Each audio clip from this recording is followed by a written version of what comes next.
The following is a production of DallasCowboys.com and the Dallas Cowboys Football Club. How about them Cowboys? Go Cowboys! This is Girls Talk, Boys Talk, presented by Jigsaw Dating, preferred dating partner of the Dallas Cowboys, and broadcasting live from Dallas Cowboys World Headquarters at the Star.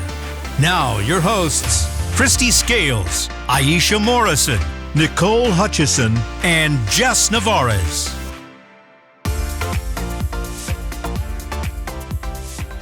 Hello. Welcome into Girls Talk, Boys Talk, presented by Jigsaw, the preferred dating partner of the Dallas Cowboys in the SWBC studio. I'm Nicole Hutchison, alongside Aisha Morrison and Christy Scales. Jess Navarez will be joining us shortly. She is listening to Fossils talk, so we'll be waiting on her, other coordinators as well, so we'll be waiting on her for a little bit.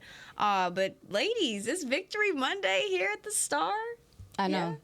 Y'all not? It's big. That was the best crowd. That was so energized. Yes. 93,725 people, and a nice representation among Eagles fans. So wearing their Kelly green, mostly in the lower level, over one of the end zones and behind the visiting bench. But they got quiet real quick. Yeah, and that's a favorite type of Philly fan. A quiet one, rarity. a quiet one, and one that leaves with their tail between their legs. But really just dominating. 20 points, you say, but I just thought that what was so different was, and this isn't just Cowboys Eagles, but when you watch the Eagles, and we watch them a lot with the NFC East, and they're traditionally strong on their defensive line and their offensive line, and usually they're the ones where their opponents at the end of the game are the ones that are feeling worn down, that are complaining to the officials, trying to get calls and things like that.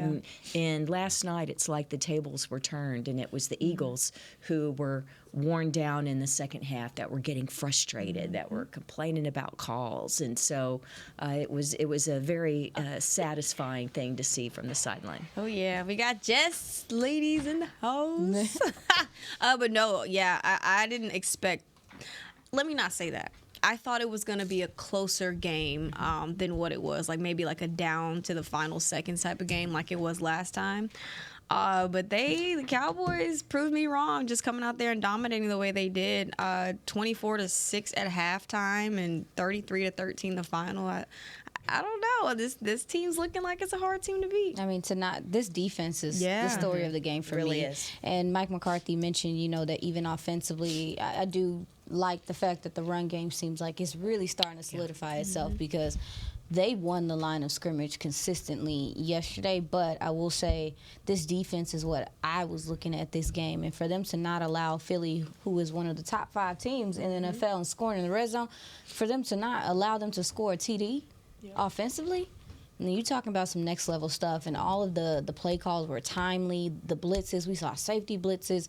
It was just, you could tell this game plan was well thought out, and the guys bought into what the game plan was. So collectively, I felt like the defense is the story of the game for me. And this was the first time since 2017 that the Eagles have faced an opponent that hasn't allowed them to score an offensive touchdown. So It's crazy. Crazy. I love it. Hi, sorry I'm a little late. No, you're good. Was trying to finish talking to Mike, see what he had to say, all that good stuff. But happy Victory Monday, everybody. I guess I'll just start by saying that I think the really cool thing about this win is that you were talking week 9 about how this should have been a win for the Cowboys. Say that. You kept talking about it. We all knew that the better team didn't walk out of that game with a win. This time, you could actively see them working on the drop-offs that didn't allow them to win in that previous game. So forced fumbles, they did happen in week 9. There was 3. Did they recover them? Nope. This game, 3 for 3 in those forced fumbles and recoveries. That was huge. Not only that, but something that stood out to me right now that Mike was just talking about is the confidence level that this team has, that it's not overly high, it's there, but it's right where it needs to be.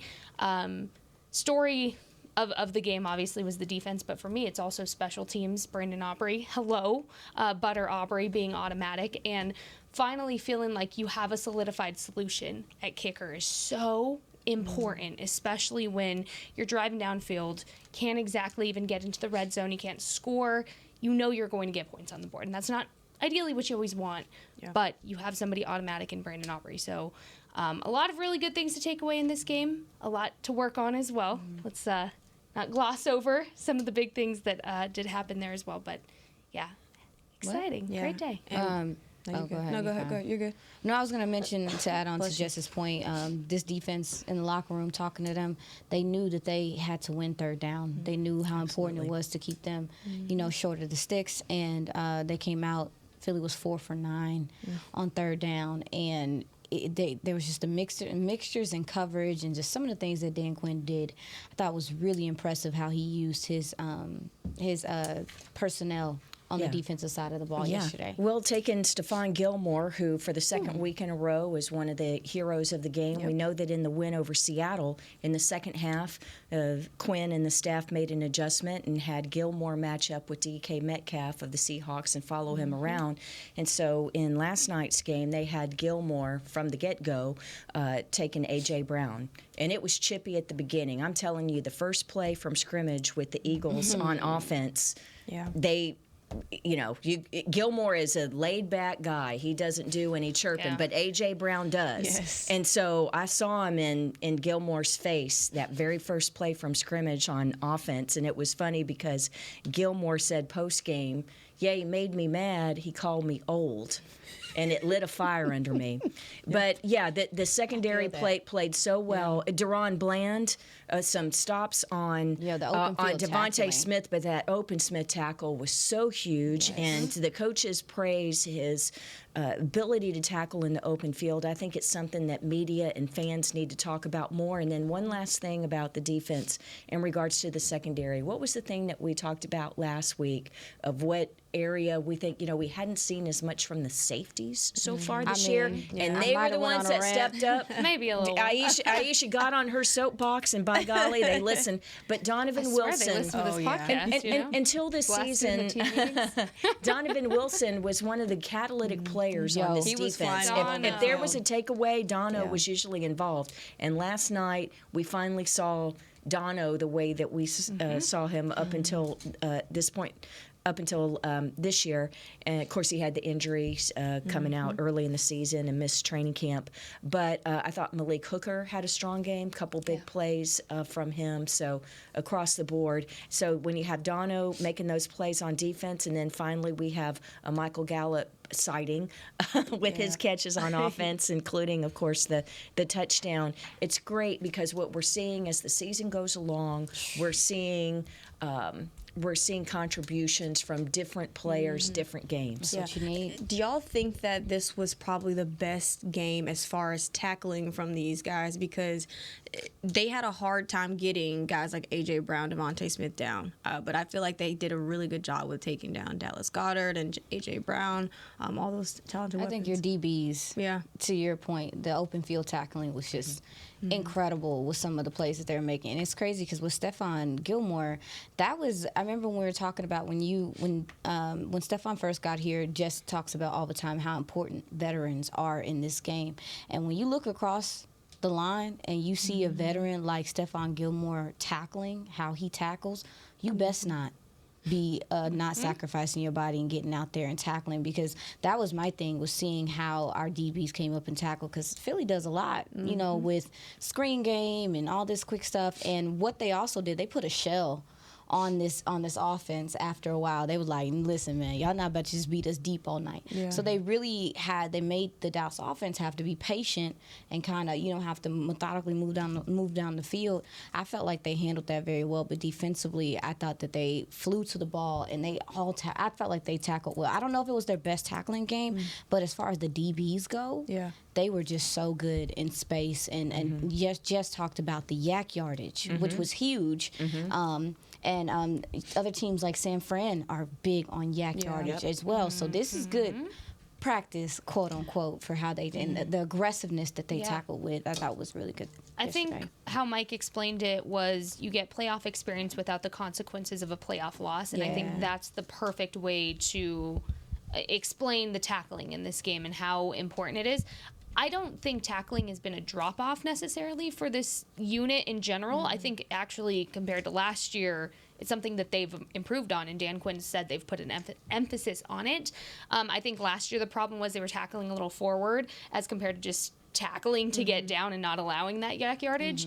And I didn't see a lot of the extra yak last night with their tackling. So I think if anything you take away from this is how they match the aggression of their opponent. And so obviously, Philly's going to come out of the gates being aggressive. It really does start with how they play in general. They're an aggressive offense that is they're going to tush push their way on short yardage situations. They're not afraid to be aggressive, right? So when you're matching that energy and you kind of take your own game up a level because you want to establish your own dominance in that game, I think that's really what you saw in terms of this matchup. I don't think they matched them, though. Go ahead. They outdid it. Oh, yeah. I felt like they weren't trying to match Philly. They was like, y'all got to come see us. They weren't playing with their food. Yeah, they were the ones. That's what I was talking about earlier, where it was, because usually Philly is the one that's the bully, that's the aggressor, and the shoe being on the other foot. That's funny because that's what D-Law said. That was his quote: "When you in my city, you better check in." So that's the energy that they came with. Yeah, no, that's to your point. I think that was the difference, and it means something. For like this, and I like I said, I think the offense is starting to develop this aggressiveness. Seeing them run the ball when they was like, we're gonna run the ball was dope yesterday. Yeah. But the defense, to me, I've been waiting to see them in totality come out and be aggressive like that. I'm not sure if I've seen a game where like the whole all the units were just flying off the ball like that. It was good to see, especially this late in the season. I think that statistically, you can say, like with some of the shutouts and lower scoring games, but in terms of having to have that intensity throughout the entire 4 quarters. I mean, I know this was a 20-point win, but in terms of, there have been so many blowouts this year that guys have been resting on the sideline in the 4th quarter, and they haven't had to bring it for the whole time. And, but that's also kudos to the staff and the veteran leadership among the players, that the guys who have gone in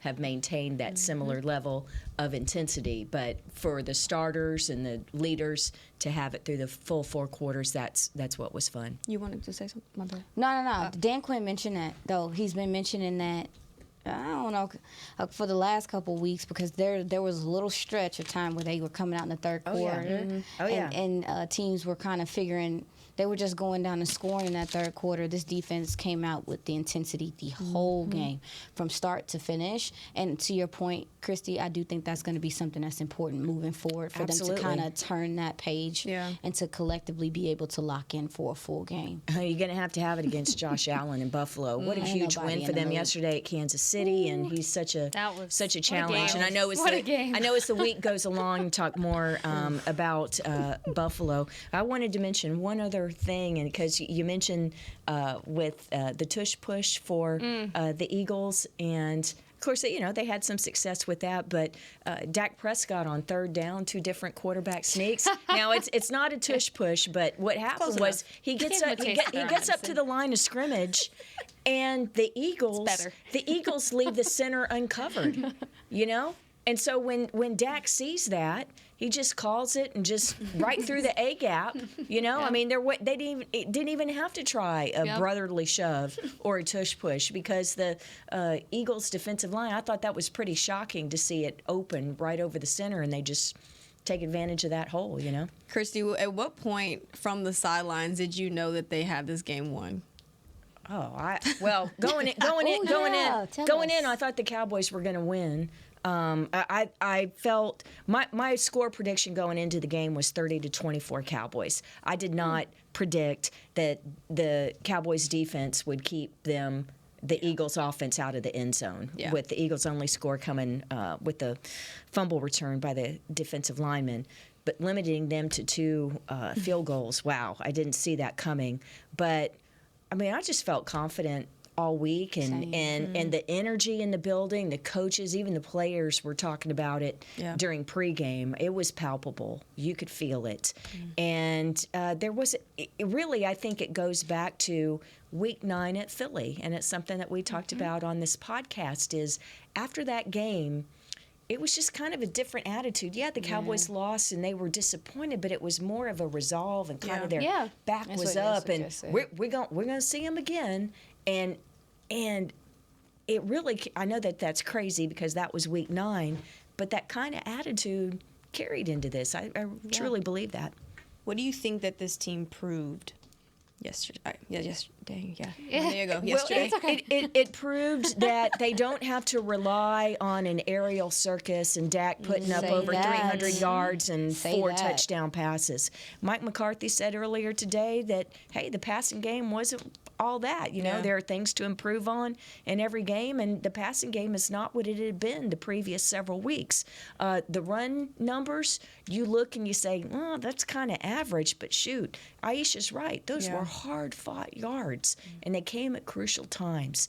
And so I think that's the most impressive thing is, again, I'm not surprised the Cowboys won. I thought that they would have more success through the air, but that one, they certainly did enough. Dak had the 2 touchdown passes, but I guess that's what kind of threw me off a little bit. I wouldn't have predicted that. For me, it's that you're seeing improvement still each and every week, and that's so vital this late in the season because look at what's happening on the other side of the ball with Philadelphia. They were high and mighty, the top of their game, thinking that, hey, you can't stop us. 2 weeks in a row of losses. Important losses that could very well bounce back and bite them depending on how they play going forward.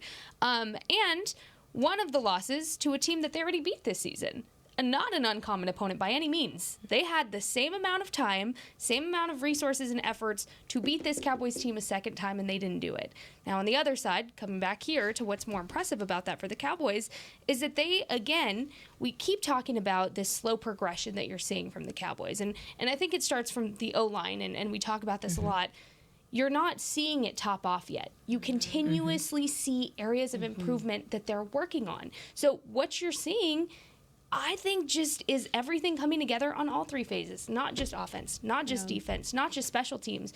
You have Brandon Aubrey, who's automatic in special teams, but then special teams also has work to do with this week with that fake punt. I mean, that's also an area of improvement that they can continue to improve upon. Defense, we're talking about this last week. Safeties, backfield, what was going on? Safety said, hey, Aisha, we're here. I swear they listen to this podcast in that team meeting. Dono, we talked about him literally last week and the progression that he's been on, not having a training camp from that calf injury. Looks like vintage Dono's starting to make a little bit of an appearance. Offense, run game, we've been talking about that nonstop, that this was the favorable matchup to do it, and guess what? They did it. And yeah, it wasn't anything impressive, nothing that was, I guess, wowing, but it did show you that since week 9, this team has not had less than 100 rushing yards in a game. That's improvement to me. The last time you saw this team should look different now, and it does. It looks very different. So, look, it's a slow but steady path, and it's been since week 9, but you're still seeing improvement, and that should tell you that this team is working their tails off to make sure that they're the best by the time these next few weeks roll around and you get into postseason. Yeah, for me, they just proved that I think this team understands the moment, and they're capable of executing in that moment. And I mean, everything that y'all mentioned is valid as far as just seeing the improvements on film, seeing what they're doing, but I think they really understand that they can do something special this year, and to see them come out and attack in that way yesterday with what is on the line, and you got this other team fighting. I'm just like, yeah, okay, we're here. Can I add one more thing to that, because that's an attitudinal type of thing. Absolutely. And I think what's so cool is down on the sideline and then in the locker room after the game, none of the Cowboys were surprised or over-celebrating. They expected to do this. Talk about it. That's the main thing, is they expected to do this. And all that coach speak and stuff that you hear from McCarthy and everybody else, and, we're building up to this, and it's all, hey, they're taking it to heart, right? And so, I think that's the coolest thing is, you had a great game and you beat the Eagles and now you're in a tie for first place and all that, but they know that that was the next step, and it doesn't mean much if they don't go to Buffalo and play well. And correct me if I'm wrong, too, because we all were here week 9 to kind of fill the room out, if you will, before the Eagles game. There was an overly confident feeling, I think, when we look back and compare this week to the last time that these two played.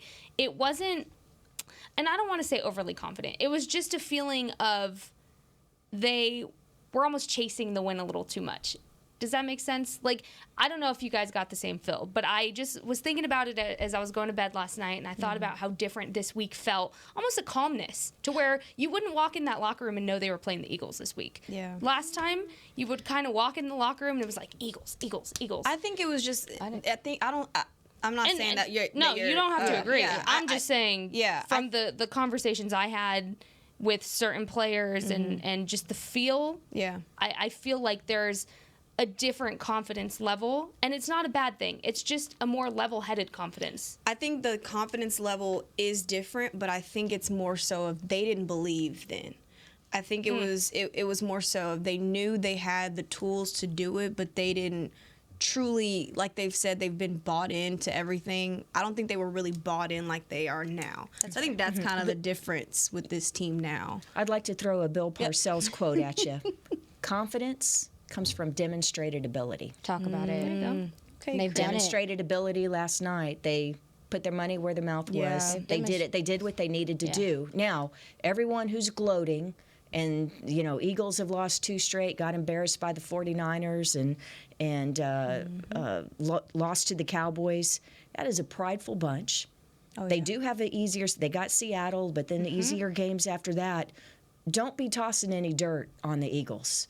That would be a mistake. Yeah. That is a prideful group. It's still a talented group. Yeah. They control their own destiny, right, in terms of playoffs. The Cowboys have a much harder schedule.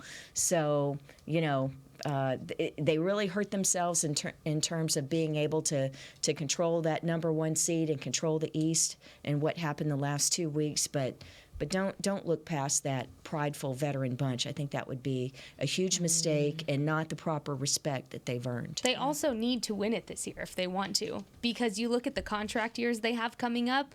You have a solidified O-line that can get you that brotherly shove on a consistent basis. Guess what? 2 of your biggest guys are on contract years. So they need to do it this year if they're going to do it. I mean, we talk about that on this side of the ball. We just talked about this last week, how we have guys on contract years that you might not be able to retain. And the nature of this business is you don't always get to retain players. Philly knows that. Philly knows that as well. I have a few words about those folks and what their season could possibly play out to be, but we'll talk about it. Yeah, we're going to talk about this offense in the next segment, break down a little bit more of this defense in the third, but we're going to take our first break. You're watching Girls Talk Boys Talk, presented by Jigsaw, the preferred dating partner of the Dallas Cowboys. We'll be right back. We know that juicy, cheesy, grilled to perfection burger sounds amazing, but it does sound like something is missing. Pepsi, baby! The yin to this burger's yang. Burgers and Pepsi go together like burgers and Pepsi. This perfect blending of flavors makes every bite of lettuce, every sesame seed on the bun, and every sip of that crisp, refreshing, ice-cold cola a journey to Foodtopia. Burgers, better with Pepsi. That's what I like. At Jigsaw Dating, we obviously want the Cowboys to bring that 6th ring home. But to be honest, we're more focused on finding the person who will put a ring on your finger. That's why we created a dating app that reveals your face through meaningful conversation, so you can date deeper. Because it's personality that matters the most, not looks. Join Jigsaw Dating today, dating partner of the Dallas Cowboys.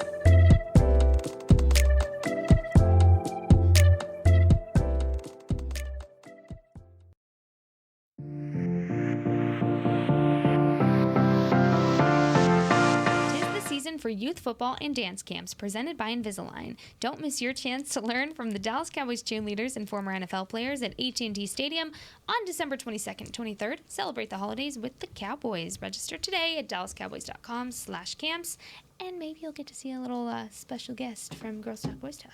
Yes, and the one on the 22nd. And a shout out because we've mentioned many times that the Dallas Cowboys cheerleaders are the instructors at these DCC Dance Academy camps, part of the Cowboys youth camps.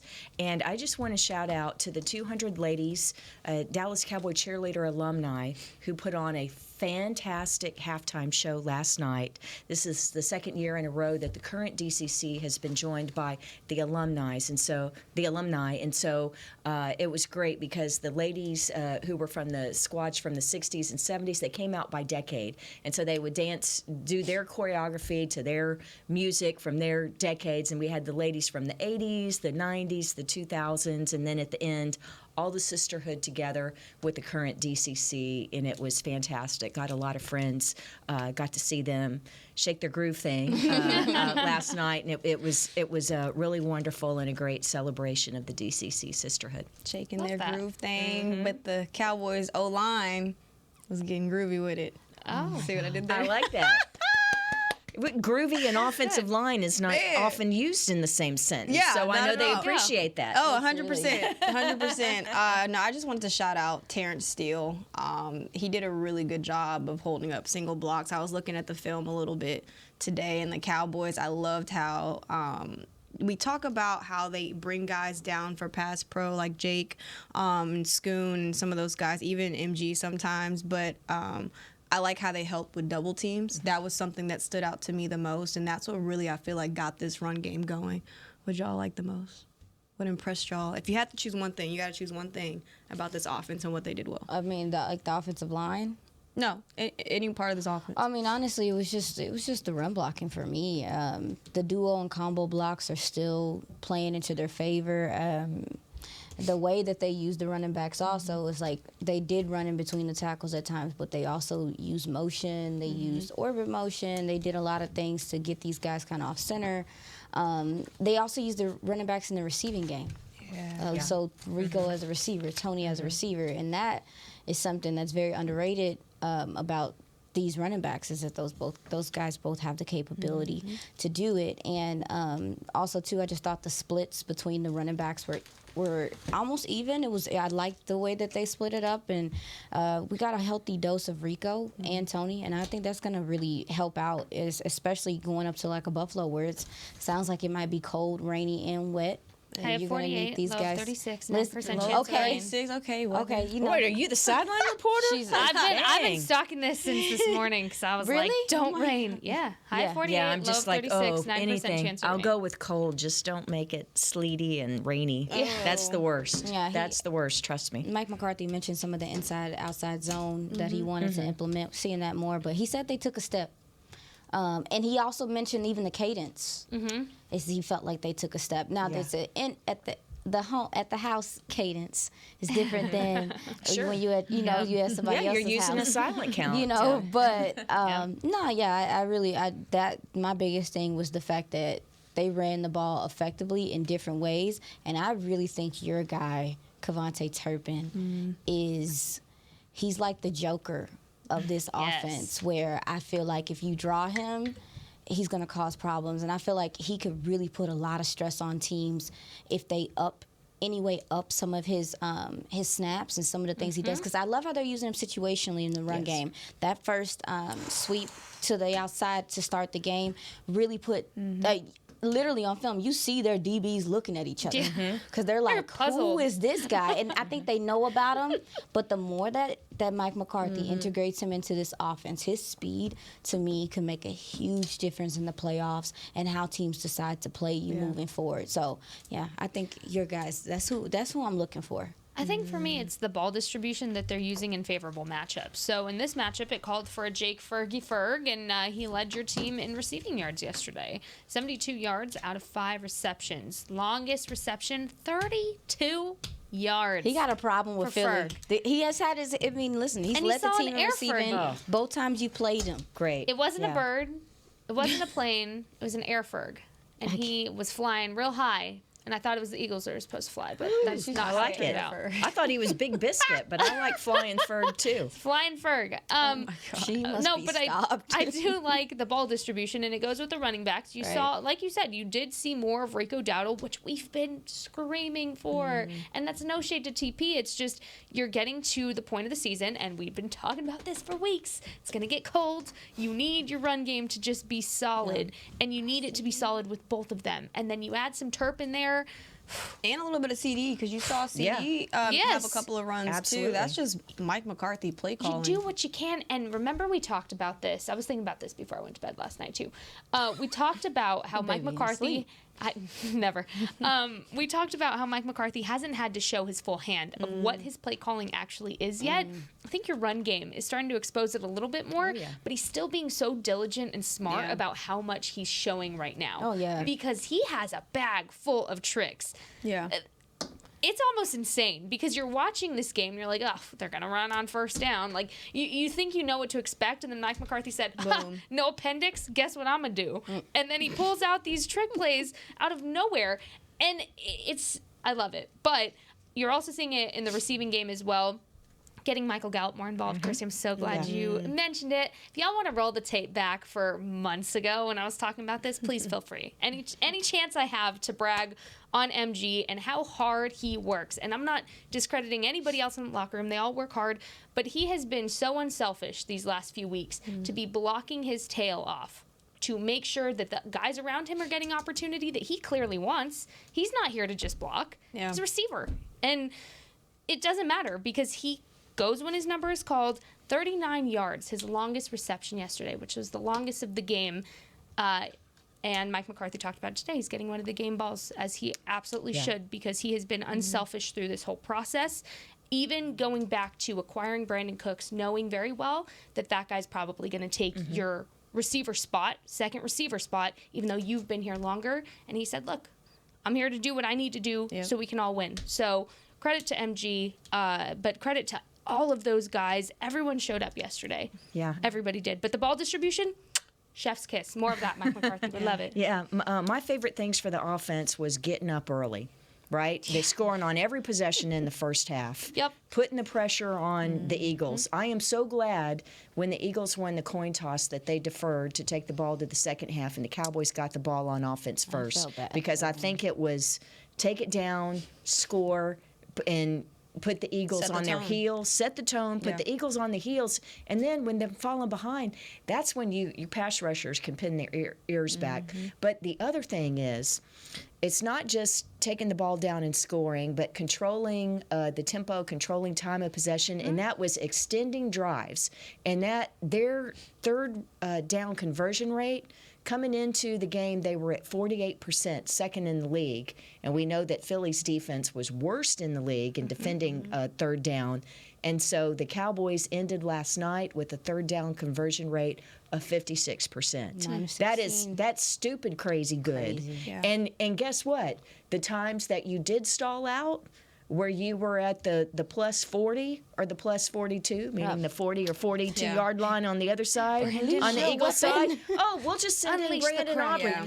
A 60-yard field goal in the first quarter. Insane. Sending him out there, it's wow. Yeah. So that is a lot of confidence. We were talking earlier about Brandon Aubrey could be on the other side of Texas and still make those field goals. Seriously. Now, I'm real interested. This is going to be. I was thinking about this because obviously you're going to Buffalo. It is going to be chilly, probably rainy and wet. Hopefully not too windy.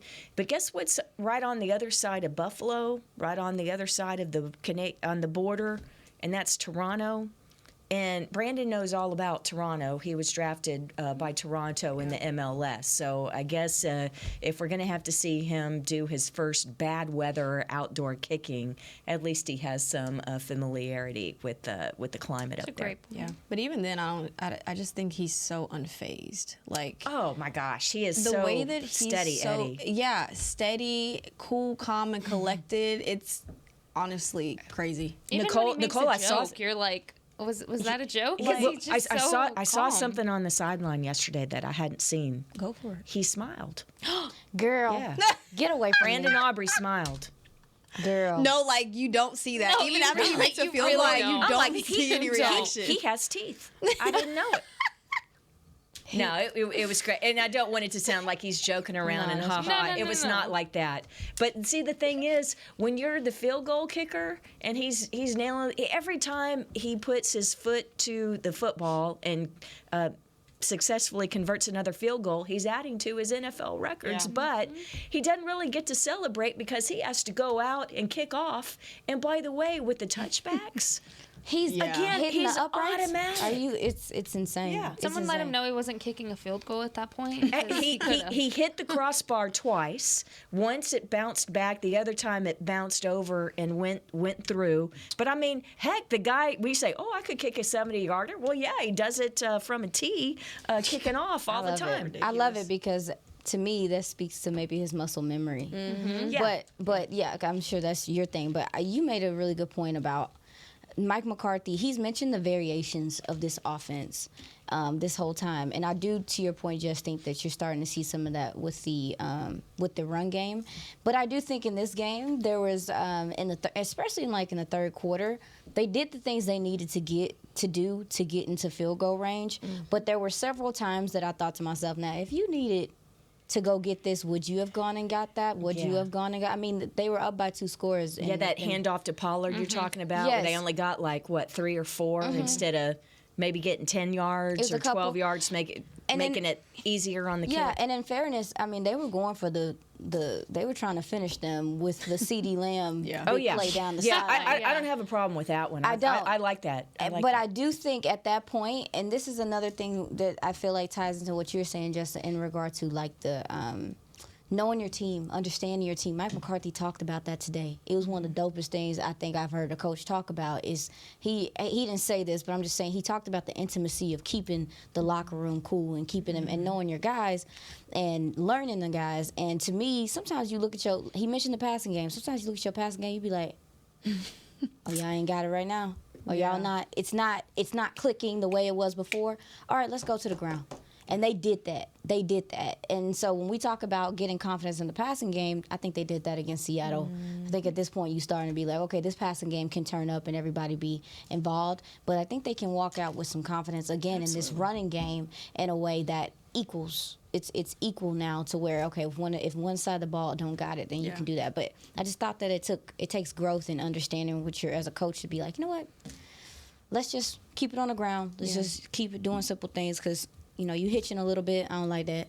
And Well, credit the Eagles had Dak under duress. Yeah, they did last some night. things. So credit. But when some of those passes, oh my gosh, right on the money. Yeah, he was Ferguson, and when he needed to, Dak delivered. For sure. Well, all right, ladies, we're going to take our second break. I accidentally let us go a little bit over, but you're watching Girls Talk, Boys Talk, presented by Jigsaw, the preferred dating partner of the Dallas Cowboys. We'll be right back.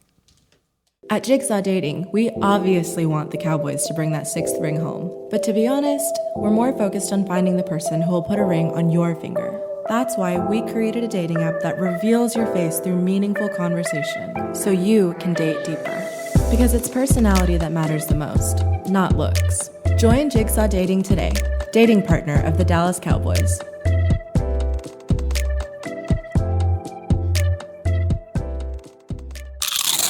You know that sound anywhere. It's the crisp crunch of that first nacho chip. With its perfect cheese to sour cream ratio sitting atop a layer of delicious beans, it's a sip away from perfection. That's what we're looking for. Add a delicious, refreshing Pepsi and we've achieved absolute nacho nirvana. Because while you can pile those nachos high with every spicy, cheesy, savory topping, there's no topping a cool Pepsi finish. Nachos, better with Pepsi. That's what I like.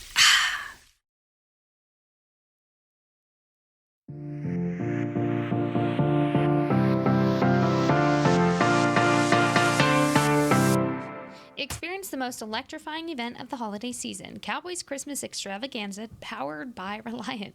Every Friday and Saturday night through December 16th, Cowboys Christmas Extravaganza ignites the star in Frisco with an unforgettable holiday performance showcasing 65 performers, including the world-renowned Dallas Cowboys cheerleaders, Santa Claus, and appearances from your favorite Dallas Cowboys football heroes. Visit thestardistrict.com for more information today. All right, ladies, real quick.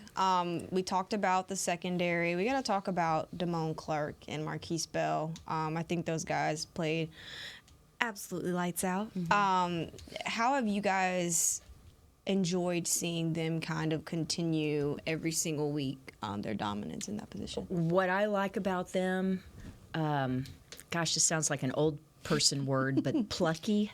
They feisty. They don't take anything from anybody. Yeah. Young guys, but then when it gets chirpy, they chirp right back. They do not back down. Yeah. And I love that about them. That's fair. I feel the same way. But I also feel like they're starting to play as a tandem now. Good and point. that's important when you talk about your linebacker core. And so for me, that's seeing their connection grow and seeing them kind of starting to understand each other's cues and their communication has gotten better. That's what I've been impressed with. And as far as Marquise Bell, I'm just impressed with his body and how he's been able to handle this and playing the way he's playing. He's getting off a block so much better. You can tell he's reading better. But them becoming a tandem has been kind of dope to see because Damone Clark lost Leighton. He needs a roadie, so them connecting has been cool for me. Ring the bell. Oh my goodness. It's so exciting to see these young players excel at this rate, and all kudos and credit to Dan Quinn for continuing to be a coach that is not only a coach for veteran guys, but because we always talk about how Dan Quinn has this ability to take an older guy, repolish them, and make them shine brighter than really they had in the last few years. Jonathan Hankins, Stephon Gilmore, a couple examples. But what he also does very well is he takes these younger guys, he plays up to their strengths, and he allows them to shine on their own to where they don't feel like they have to chase big plays. They don't feel like they have to do anything other than go out there and play football. You're seeing two very bright young men come into their own, build their confidence, and it should be so exciting for you to know that that is the future of your linebacker core right there. Because this is the starting point. Like, you forget Marquise Bell was not a linebacker before.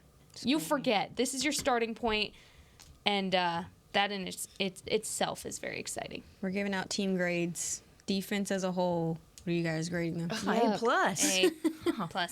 Yeah. Plus. You talking about just for last night? Yeah, just for last night. A plus plus plus A, plus plus. Okay. A plus. Hey, you didn't give up a 5. touchdown. You give up 2 field goals to the Eagles? Yeah. Heck yeah. A plus. A Plus plus? extra credit. They just going to get an A from me. What? Only 3 takeaways?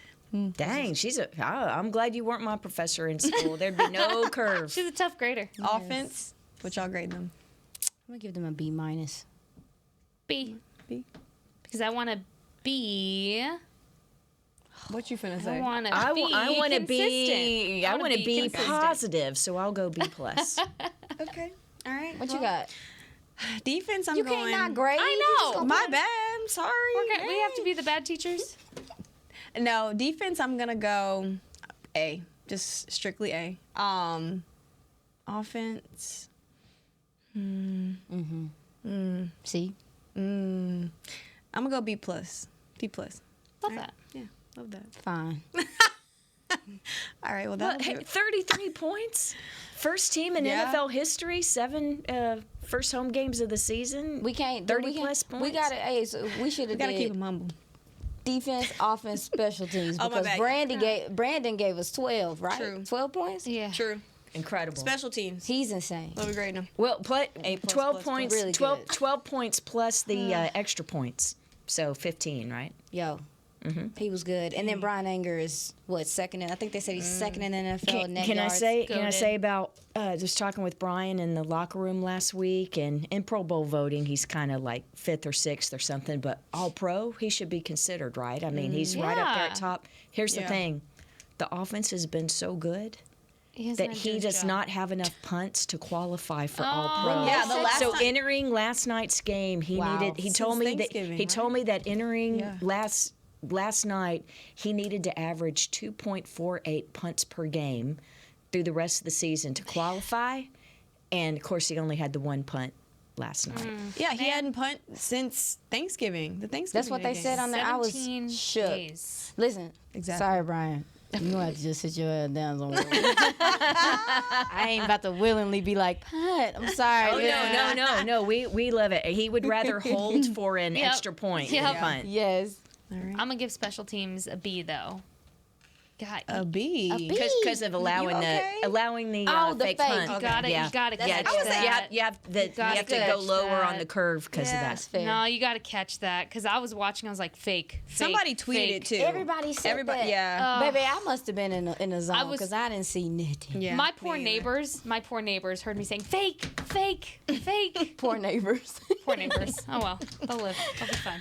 All right. Well, that's a wrap for today's show. We'll be right back tomorrow.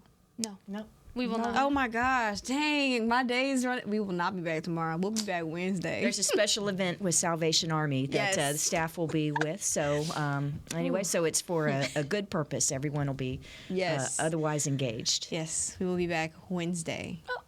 That's a wrap for today. Bye, y'all. This has been a production of DallasCowboys.com and the Dallas Cowboys Football Club. How about this, Cowboys?